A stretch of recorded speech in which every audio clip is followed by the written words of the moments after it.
Telegram 360 a présenté Info 360. Vous êtes sur Telegram 360 et vous suivez Info 360. Bonsoir et bienvenue. Dans les prochains jours, le gouvernement américain entend organiser des vols spéciaux pour transporter à la fois des Américains et des Haïtiens désirant laisser Haïti en raison de la situation sécuritaire. C'est ce qu'a laissé entendre l'assistant secrétaire d'État Brian Nichols à l'occasion d'une intervention dans le cadre d'un webinaire sur Haïti à l'initiative de la Fondation haïtiano-américaine pour la démocratie ce mardi 9 avril 2024. Au moins 1300 citoyens américains ont réussi à fuir la violence des gangs depuis le début des hostilités, soit à bord d'appareils affrétés par Washington ou en utilisant leurs propres moyens. Il faudra attendre encore plusieurs semaines avant la reprise des vols commerciaux à destination ou en provenance de l'aéroport international Toussaint-Louverture, selon l'assistant secrétaire d'État américain Brian Nichols. Les efforts déployés par les autorités haïtiennes ces derniers jours pour sécuriser l'environnement immédiat de l'aéroport sont encourageants, mais insuffisants, a déclaré M. Nichols, qui rappelle qu'Haïti est classé dans la catégorie 4 comme pays à haut risque pour les voyageurs. Autre dossier, les bandits armés regroupés sous le label Vivre Ensemble continuent d'effectuer leur sale besogne. Ils s'amusent à piller, saccager, voire incendier les institutions du pays. Après le petit séminaire collège Saint-Martial, la direction de la circulation et de la police routière, des individus armés ont pillé l'école professionnelle J.B. Damier. Cette institution vieille de 98 ans est la doyenne des écoles professionnelles du pays.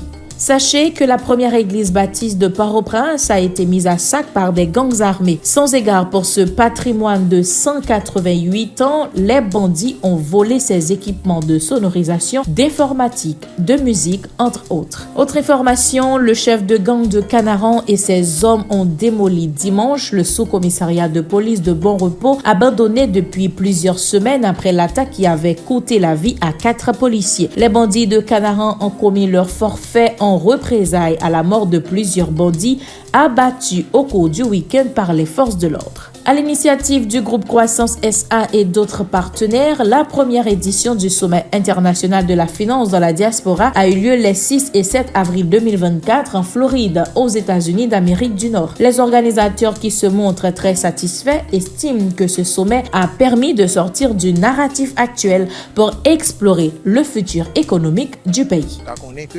Dans 4 milliards de dollars, il y a 1,4 milliard qui est à la République dominicaine dans l'importation manger.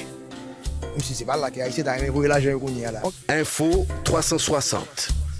Info 360 et on condense l'actualité journée en 360 secondes. Et sur le plan international, procès Donald Trump à New York, le processus de sélection des 18 jurés a démarré. Fixé au 15 avril, en dépit des tentatives des avocats de l'ancien président de le repousser, le procès pénal dans le cadre de l'affaire Stormy Daniels aura bel et bien lieu à New York, selon ce qu'a confirmé récemment une cour d'appel de l'État. En effet, c'est un questionnaire bien élaboré que le juge Juan Merchan entend adresser aux jurés potentiels. Des centaines d'habitants de Manhattan ont reçu une convocation à se présenter au tribunal lundi en ce sens. Avant d'être retenus ou écartés, ils devront répondre à 7 pages de questions inscrites dans le dossier intitulé « Le peuple de l'État de New York contre Donald Trump ». Les avocats de Trump, dans leur démarche auprès de la cour d'appel, mettaient en avant le fait qu'ils ne puissent pas obtenir un jury équitable à New York. Toujours à l'étranger, un couple américain vient d'être condamné à passer jusqu'à 15 ans en prison pour homicide involontaire en lieu et place de leur fils, auteur d'une tuerie dans une école en 2021. Entre 10 et 15 ans d'incarcération, c'est la peine infligée à Jennifer et James Cromley pour le meurtre de 4 écoliers lors d'une fusillade orchestrée par leur adolescent à l'aide d'une arme qu'ils lui avaient offerte. C'est la première condamnation du genre aux États-Unis. On n'attend pas des parents qu'ils soient des devins.